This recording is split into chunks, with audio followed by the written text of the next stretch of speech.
Title: Black Magic. In the heart of an old Igbo village, surrounded by rustling palm trees and red earth, there lived two brothers, Abina, the elder, and Chinedu, the younger. Life was hard for them. Their parents had died early, leaving them in poverty. They farmed the land together, carrying heavy baskets of cassava, walking barefoot under the hot African sun.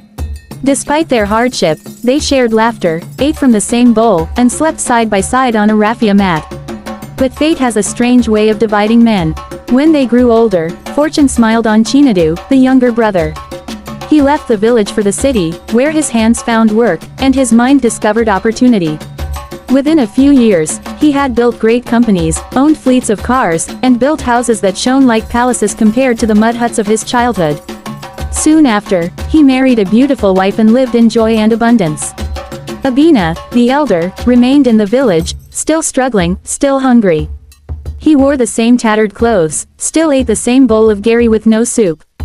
As he watched his brother's success, his heart grew heavy. At first, it was only sadness. Then sadness became envy, and envy, slowly, turned into hatred. Why should my younger brother rise while I, the elder, remain in dust? Abina whispered into the night. One day, Chinedu returned to the village, bringing gifts for the people, bags of rice, money for widows, clothes for children. The villagers danced and sang his praise. But Abina's heart burned with fire. He invited his younger brother to eat with him, secretly lacing the food with poison. Yet, as though guided by unseen hands, Chinedu smiled and said, "My brother, forgive me. I have already eaten." The poison remained untouched. That night, Abina's rage grew darker. He traveled deep into the forest, where the air was thick with shadows. There, he found a native doctor, an old man with eyes like dying coals in a hut filled with skulls, feathers, and charms that reeked of blood. Abina fell to his knees and cried, "Give me power. Give me magic to destroy my brother and take all that he owns."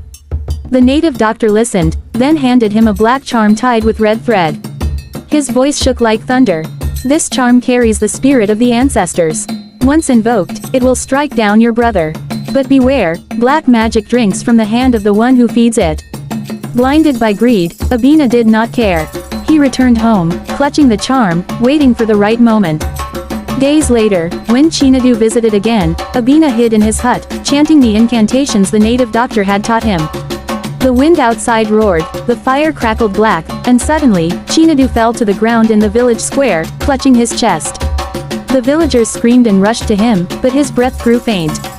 Abina stepped out, pretending to be shocked, but before he could speak, a strange voice filled the air, a voice not human, not earthly. "The blood of a brother calls for justice."